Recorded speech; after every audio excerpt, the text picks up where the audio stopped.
৩ ঘণ্টার ঝুম বৃষ্টিতে পানিতে ভাসল ঢাকা।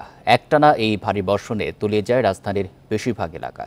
সড়কে যানবাহন বিকল হয়ে ব্যাহত হয় চলাচল। নিচু এলাকায় বাড়িঘরে ঢুকে পড়ে নোংরা পানি। এতে ছুটির দিনে নাকাল হন রাজধানীবাসী। এখন জন্ম সনদ দিয়ে খোলো বিকাশ স্টুডেন্ট অ্যাকাউন্ট। নিজের বিকাশ নিজে কর। এ নিয়ে আলোচনা করতে রাজধানীর মিরপুর থেকে আমাদের সঙ্গে যোগ দিচ্ছেন আইপিডি নির্বাহী পরিচালক পরিকল্পনাবিদ ডক্টর মোহাম্মদ আরিফুল ইসলাম এবং ঢাকা মেডিকেল কলেজ এলাকা থেকে আছেন সহকর্মী মোহাম্মদ ওমর ফারুক। প্রথমে সহকর্মী ওমর ফারুকের কাছে জেনে নেব সেখানকার সবশেষ পরিস্থিতি। ওমর, আপনি তো ঢাকা মেডিকেল কলেজ এলাকায় আছেন, সেখানে জলাবদ্ধতার এখন কি পরিস্থিতি? পানি নামার হার কেমন দেখতে পাচ্ছেন? দেখুন, সকাল ৬টার দিকে যে প্রবল বৃষ্টি হয়েছে, রাজধানীতে ভারী বৃষ্টি হয়েছে, এরপর থেকে প্রায় ১৬-১৭ ঘন্টা পার হয়ে গেলেও কিন্তু এই শহীদ মিনারের সামনে অর্থাৎ ঢাকা মেডিকেল কলেজের সামনের যে অবস্থান সেটি কিন্তু পানি এখনও নিষ্কাশন হয়নি। আমরা এই মুহূর্তে যে জায়গাটিতে রয়েছে আপনাদের যদি একটু দেখানোর চেষ্টা করি, জায়গাটি এখন কিন্তু পানি প্রায় কোমর সমান অর্থাৎ হাঁটু সমান, কোনো কোনো জায়গায় কোমর সমান পানি রয়েছে এবং এখানে কিন্তু অনেকগুলো গাড়ি আমরা দেখতে পেয়েছি যে বিকল হয়ে গেছে এবং বিশেষ করে যে সিএনজি চালিত গাড়ি এবং প্রাইভেট কার অনেকগুলো কিন্তু বিকল হয়ে গেছে। তবে এখানকার স্থানীয়দের সাথে আমরা কথা বলেছি, যারা পথচারী আছে তাদের সাথে কথা বলেছি, তারা বলছেন যে ১৭ ঘন্টা পার হয়ে গেলেও এখন পর্যন্ত সিটি কর্পোরেশনের পক্ষ থেকে কিন্তু কেউ আসেননি এবং জনপ্রতিনিধি আসেননি। পানি নিষ্কাশনের জন্য যে ব্যবস্থাপনা প্রয়োজন সেটি কিন্তু হয়নি। একটু আগে আমি কাকরাইলে ছিলাম, কাকরাইলেও কিন্তু একই অবস্থা। আমি একটু আগে গিয়েছিলাম কাকরাইলে মোড়ে প্রধান বিচারপতির যে বাসভবন, সেটিও কিন্তু একই অবস্থা। গ্রিন রুট, নিউ মার্কেট, সেইখানকার জায়গাও কিন্তু পানির নিষ্কাশন এখনো সম্ভব হয়নি। তারা বলছেন যে ড্রেনেজ ব্যবস্থা নাকাল হওয়ার কারণে এমনটা হয়েছে এবং স্থানীয়রা অনেকে আমাদেরকে জানিয়েছেন কুরবানির সময় কিছু কিছু জায়গায় যখন কুরবানি দেওয়া হয়েছিল সেইখানে কিন্তু যে ময়লা ফেলা হয়েছিল সেগুলো পরিষ্কার না হওয়ার কারণে ড্রেন আসলে আটকে গিয়েছে, যার কারণে সেটি নিষ্কাশন করা এখনো সম্ভব হয়নি। তবে এখানকার যেহেতু ঢাকা মেডিকেল কলেজের সামনের জায়গাটি পানিতে ডুবে গিয়েছে, যার কারণে এখানকার কিন্তু যারা রোগী রয়েছে, সাধারণ রোগী, তাদের স্বজনরা রোগী নিয়ে আসতে কিন্তু ভোগান্তির মধ্যেই পড়তে হয়েছে এক ধরনের। তবে তারা বলছেন যে এখানকার যারা রোগী নিয়ে আসতে চাচ্ছেন তারা কিন্তু অতিরিক্ত ভাড়াও তারা বহন করতে হয়েছে। যে জায়গায় ২০ থেকে ২৫ টাকা ভাড়া, সেই জায়গায় ১০০ থেকে ১৫০ টাকা পর্যন্ত ভাড়া নিচ্ছে। তবে আমরা এই জায়গাটিতে প্রায় আধা ঘন্টা ১ ঘন্টা ধরে রয়েছি। সেই জায়গাটিতে আমারই দেখায় প্রায় ১০ থেকে ২০টি গাড়ি বিকল হয়ে গেছে। আপনারা যদি একটু দেখানোর চেষ্টা করি, গাড়ি যেখান দিয়ে আসছে পুরো গাড়ি কিন্তু ডুবে যাচ্ছে, যেই জায়গায় নিচে ইঞ্জিন রয়েছে সেইগুলো ডুবে যাচ্ছে। তবে সব মিলিয়ে যদি বলতে চাই, এখন পর্যন্ত রাজধানীতে কিছু কিছু জায়গায় পানি নিষ্কাশন সম্ভব হয়নি। ঢাকা সিটি কর্পোরেশন, উত্তর দক্ষিণ কোনো সিটি কর্পোরেশনের যারা আছেন তারা কিন্তু সেইভাবে পানি নিষ্কাশন করতে পারেননি। তারা এখন পর্যন্ত স্থানীয়রা বলছেন যে যারা যে পরিমাণ কর দেন সরকারকে বা সিটি কর্পোরেশনকে, তারা কিন্তু সেই করের যে সুবিধা তারা কিন্তু সেটি পাচ্ছে না। তবে তারা আমাদেরকে জানিয়েছেন যে স্থানীয়রা যে শুধুমাত্র সিটি কর্পোরেশন অবহেলার কারণে এবং ড্রেনেজ ব্যবস্থা নাকাল হওয়ার কারণে দিনের পর দিন যে ব্যবস্থাপনা তৈরি হয়েছে রাজধানীতে, সেই কারণে কিন্তু এই ৬ ঘন্টা বৃষ্টির পানি সেটি কিন্তু প্রায় ১৭ ঘন্টা পরেও নিষ্কাশন করা সম্ভব হয়নি। তার একটি কারণ, পানি নিষ্কাশন ব্যবস্থাপনা সিটি কর্পোরেশনের ঠিক নেই, সেটিকেই তারা মূল দায়ী বলছেন। তবে সিটি কর্পোরেশনের পক্ষ থেকে এখন পর্যন্ত কোনো ধরনের বক্তব্য কিন্তু পায়নি নিষ্কাশনের ব্যবস্থা নিয়ে। তবে এখনকার যে অবস্থা রয়েছে সেটি কিন্তু আগামীকাল পর্যন্ত থাকতে পারে। আমরা যেটি দেখেছি, যেহেতু পানি নিষ্কাশনের কোনো ব্যবস্থাই নেই, বিশেষ করে নিউ মার্কেট এলাকায় আমরা গিয়েছি, সেখানে কিন্তু প্রায় কোমর সমান পানি। অর্থাৎ সব মিলিয়ে বলতে চাই, রাজধানীর বিভিন্ন জায়গায় এখনো পানি নিষ্কাশন হয়নি। এর দায় কোনোভাবেই সিটি কর্পোরেশন এড়াতে পারে না বলে স্থানীয়রা জানিয়েছে। জি, ঢাকা মেডিকেল কলেজ এলাকা থেকে জানাচ্ছেন আমাদের সহকর্মী ওমর ফারুক। আমরা এবার যাচ্ছি পরিকল্পনাবিদ ডক্টর মোহাম্মদ আরিফুল ইসলামের কাছে।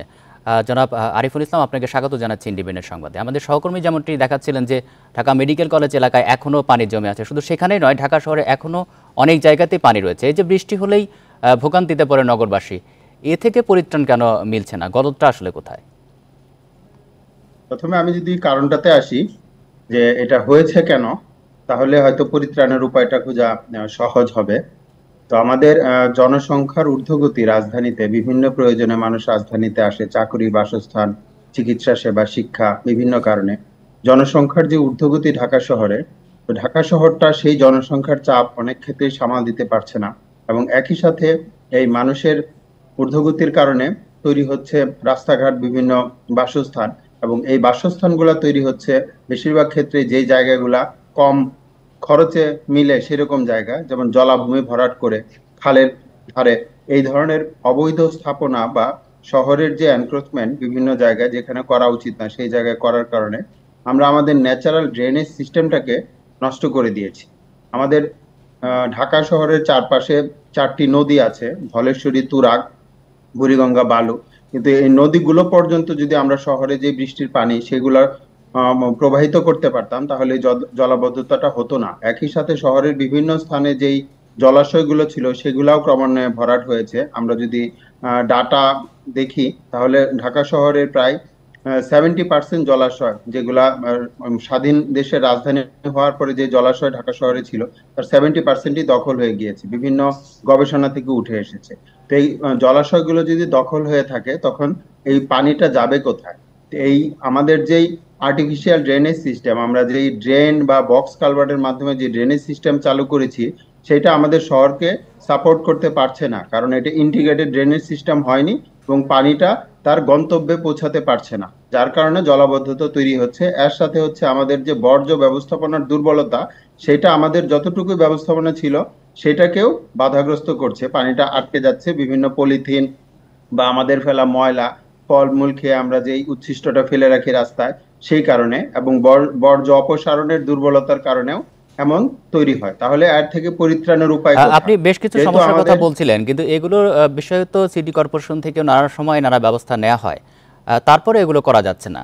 সিটি কর্পোরেশন যে কার্যকর ব্যবস্থাগুলো নিচ্ছে এগুলো আসলে কতটা কার্যকর আপনার কাছে কি মনে হয়? সেটা হচ্ছে আমাদের যতটুকু ক্ষতি হয়েছে আর এখন যতটুকু কার্যকর হচ্ছে সেটা যথেষ্ট নয়, কারণ আমরা ক্ষতির পরিমাণটা এতই বেশি যে ওনাদের যেই তৎপরতা, খাল খনন বা বর্জ্য অপসারণের যে তৎপরতা, এগুলো দিয়ে আমাদের এখন আর কুলিয়ে উঠতে পারছে না। কারণ আমাদের এখন সমাধানটা যেতে হবে অনেকটা কারেকশনের মতো, যে আমাদের যেই জায়গায় জলাবদ্ধতা তৈরি হয় সেই জায়গাতেই এখন পানি ধরে রাখার ব্যবস্থা করতে হবে এবং গ্রাউন্ড ওয়াটার রিচার্জের ব্যবস্থা করতে হবে। অন্যথায় আমরা এই ড্রেনেজ সিস্টেম দিয়ে আমরা জলাবদ্ধতাকে উঠে আসতে পারবো না, মুক্ত হতে পারবো না। কারণ ঢাকা শহরে আমরা জানি মোটামুটি ভাবে প্রতি বছরই একটু বৃষ্টিপাত হলে 50টার মতো জায়গাতে জলাবদ্ধতা সৃষ্টি হয়। এই জায়গাগুলো বিভিন্ন কারণে জলাবদ্ধতা হয়, তার মধ্যে একটি হচ্ছে আশেপাশের জায়গাগুলো হয়তো তার চেয়ে উঁচু, অথবা যে ড্রেনেজ সিস্টেমটা সেটা কভার করতে পারছে না, জলাবদ্ধতাকে রোধ করতে পারছে না। আমাদের যেটা করতে হবে, যেই জায়গায় জলাবদ্ধতা হয় সেই জায়গায় গ্রাউন্ড ওয়াটার রিচার্জের ব্যবস্থা করতে হয়। কিন্তু আপনি যেটি বলছিলেন যে যে জায়গায় জলাবদ্ধতা হয় সেই জায়গায় গ্রাউন্ড ওয়াটার ব্যবস্থা করতে হবে, সেটি কি আসলে ঢাকা শহরে সম্ভব? অবশ্যই সম্ভব, যদিও কষ্ট হবে, খরচের ব্যাপার আছে, টেকনোলজি নিয়ে চিন্তা করতে হবে, কিন্তু এটা অবশ্যই সম্ভব। আমরা যেই পরিমাণ জলাবদ্ধতা হয় কোনো একটা রাস্তার মোড়ে, তার পানির পরিমাণকে যদি আমরা মেজার করে তার 3 গুণ পরিমাণ জল যেন এই রাস্তার নিচে চলে যায়, সেই ব্যবস্থা আমরা করতে পারবো। এর জন্য একটা ল্যান্ডকে ডেডিকেটেড রাখতে হবে যেখানে পানিটা শুষে নিবে। আমার এমন ধাতু দিয়ে আমার রাস্তাটা তৈরি করতে হবে যেন পানিটা রাস্তার নিচে চলে যায়। স্পঞ্জ সিটি কনসেপ্ট তৈরি হচ্ছে বিশ্বের বিভিন্ন দেশে, যে আমার যেখানে পানি আসবে পানিটা শুষে নিতে হবে। তো আমার গ্রাউন্ড ওয়াটার রিচার্জের ব্যবস্থাটা আরো বাড়াতে হবে। আর এমনিতে আমাদের ওই যে জনসংখ্যার চাপে বিভিন্ন সারফেস আমরা কভার করে ফেলছি, আমাদের হার্ড সারফেস বেড়ে যাচ্ছে। তারপরে মানে কি, পানিটা গড়িয়ে এক জায়গা থেকে আরেক জায়গায় যাচ্ছে, কিন্তু এই পানিটা যদি আমি শুষে নেওয়ার ব্যবস্থা করতাম, আমার যদি ওপেন স্পেস বেশি থাকতো, শুধু রাস্তা না, সব জায়গায় যদি আমার ওপেন স্পেসের সংখ্যা, ওপেন স্পেসের পরিমাণ যেই পরিমাণ থাকার কথা যদি তা থাকতো, তাহলে গ্রাউন্ড ওয়াটার রিচার্জটা আরো বেশি হতো। তখন এই গড়িয়ে যাওয়া পানির পরিমাণ কমে আসবে। পরামর্শ দিলেন সংশ্লিষ্ট কর্তৃপক্ষ নিশ্চয়ই সেই বিষয়ে ভাববে। আপনাকে অসংখ্য ধন্যবাদ দিচ্ছি আমাদের সাথে যুক্ত হওয়ার জন্য। সেই সঙ্গে ধন্যবাদ দিচ্ছি আমাদের সহকর্মী ওমর ফারুক আপনাকেও।